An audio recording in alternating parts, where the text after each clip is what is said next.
Welcome to WatchMojo UK, and today we're counting down our picks for the top 10 savage Richard Hammond moments. Oh dear! Bye! That's right, for this list we're looking at all the times where the hamster has been brutally funny on our screens over the years. Let us know in the comments about the moments the former Top Gear presenter had you in stitches. Number 10, Clarkson's house. The Grand Tour. Let's bring up the time of the P1. Here we go. Oh, God. Where is it?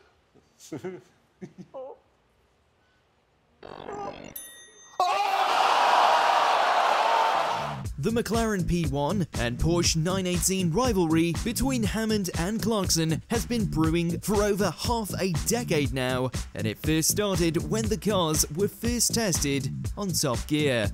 Jeremy said that he would change his name to Jennifer if the Porsche was faster than his beloved McLaren.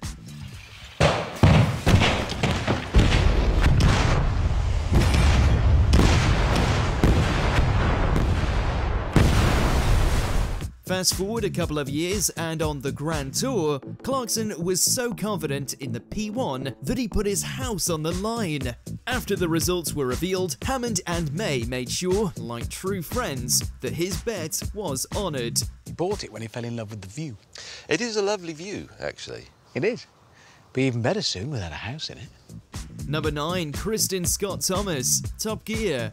The best thing about Friends is how they love to shove each other under the bus, especially when it comes to their crushes. Well, that's cool. But it's fabulous. Golf. 4 years of your cool wall has just been destroyed. The actress Kristen Scott Thomas is used to determine where a car goes on the cool wall, and Jeremy has made his feelings towards her very clear. So when she was the star in the reasonably priced car, Clarkson became the smitten kitten and thought he would test his cool wall theory on her, but Hammond decided it was the perfect time to embarrass his colleague. Lamborghini Gallardo Spider. This is...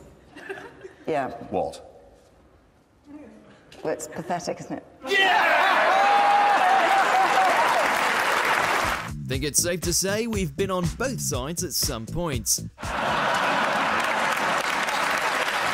Number 8, I'm the steward, Top Gear. James, that's my job. I'm running this bit of the train. You just drive. The boys were challenged to create cheap trains, but naturally they couldn't agree on the best solution, so they went their separate ways. Jeremy built a sports train, whilst James and Richard decided to build a proper train, with Captain Slow being the driver and Hammond being the steward. However, even that created problems. James decided that he would take over the stewarding duties and inform the passengers of the upcoming journey. The announcements, that's my job. I'm the steward.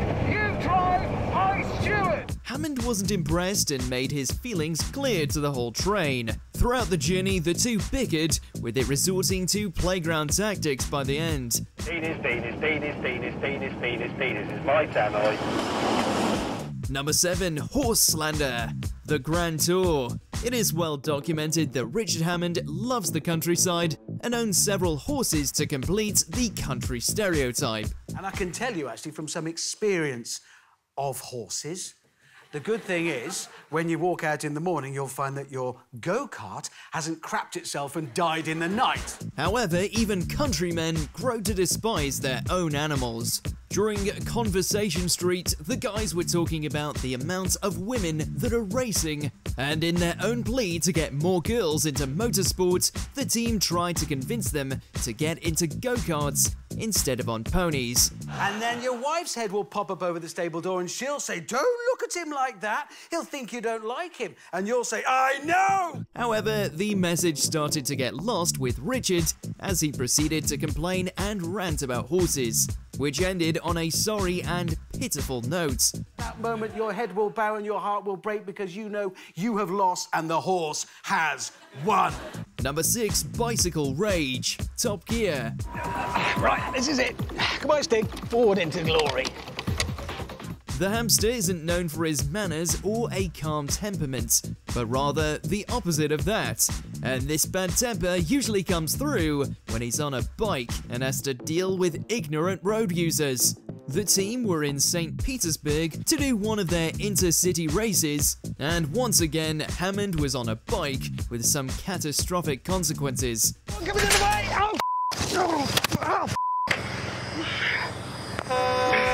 Somehow he managed to get through 2 bikes in a 20-mile journey, which was partly down to his incompetence. However, further into the race, he came across a van driver, and completely forgetting he was on telly, Hammond lost the plot with a rant that will go down in history.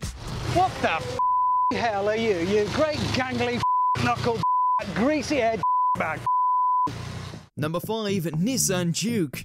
The Grand Tour. The Nissan Juke is not the most glamorous car in the world, nor is it the fastest or the most expensive. Usually a family vehicle like this wouldn't get any coverage. However, Richard Hammond reserves a special place in his heart for the Juke. On an episode of the Grand Tour, the guys were discussing why teenagers aren't driving as much, and they suggested it's because of uninteresting cars, and this gave Hammond ammunition to fire at his favourite car. I loathe it. On the motorway, you see them with their stupid, double bug eyes.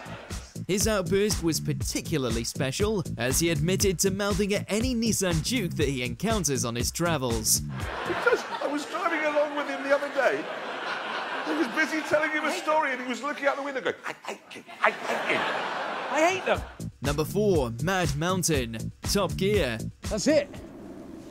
I am now marooned here, wherever the hell here is. In most Top Gear challenges, Hammond is always dealt the bad hand. However, this challenge took that theme to another level. Richard was given a watch that sends an SOS signal if you're in trouble, which in ordinary circumstances would go to a relevant rescue team. Unfortunately, the rescue team that picked up the signal was Clarkson and May. Fact of the matter is, I'm completely stuck until Yogi the Boar and Boo Boo get here. Richard was already on edge by staying on a mountain for 48 hours, but after his co-presenters delayed their rescue mission for over a day, Hammond had finally lost it and even resorted to hosting his own tea party. Actually, that's my favourite hobby, telling people how wonderful I am. Oh, is it really, Jeremy? That's funny because I actually am brilliant at everything. Are you? Yes, I am, but I'm very modest. Are you? Yes, that's why I drive a yellow Ferrari. Number 3. On your bike, Clarkson.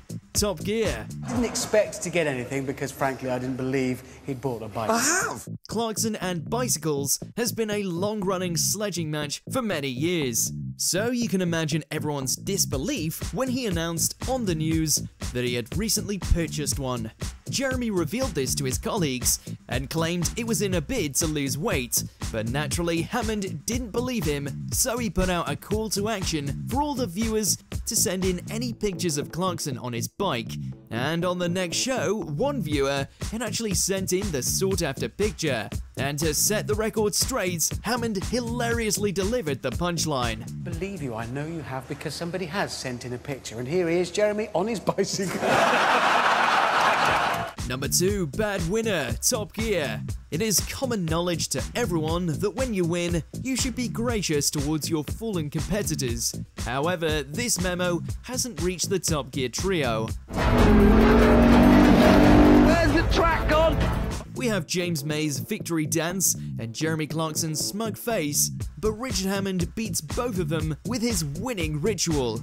During the Top Gear UK vs Top Gear Germany episode, the former Total Wipeout presenter was locked in a titanic battle with his German counterpart, with Hammond winning on the last corner. You know what a bad loser is? Well, Hammond is what's called a bad winner.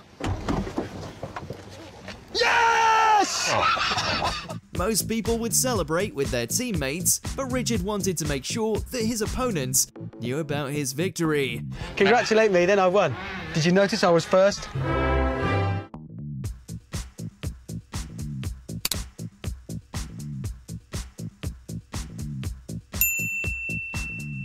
Number 1. Madame Tussauds. Top Gear. Oh, they're not going to. Yes, they are. You're joking. Yes, Oh, they no, are. why?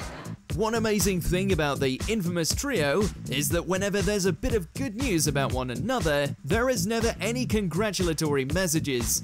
During the news, Jeremy thought it was time to gloat about a recent letter he had received from the world-renowned Madame Tussauds. How are they going to immortalise you in wax? Where are they going to get all the wax? With a potential wax Jeremy Clarkson on the horizon, James and Richard decided to knock their co-presenter down a peg and make sure he never mentions it again, with Hammond picking up the baton from his colleague and bringing Clarkson back down to earth with some hilarious remarks. I want to see them sculpting it, because imagine once they've melted down enough wax, which is a lot, the size of the urn, it'll look like a scene from Lord of the Rings, with all these little orcs walking around the bottom, they're getting ready for that big pour to create this hideous, grotesque, enormous thing. How are they going to fit it in? No, don't put it there. Put it in the Natural History Museum. Do you agree with our picks? Check out these other great clips from WatchMojo UK and subscribe for more great content.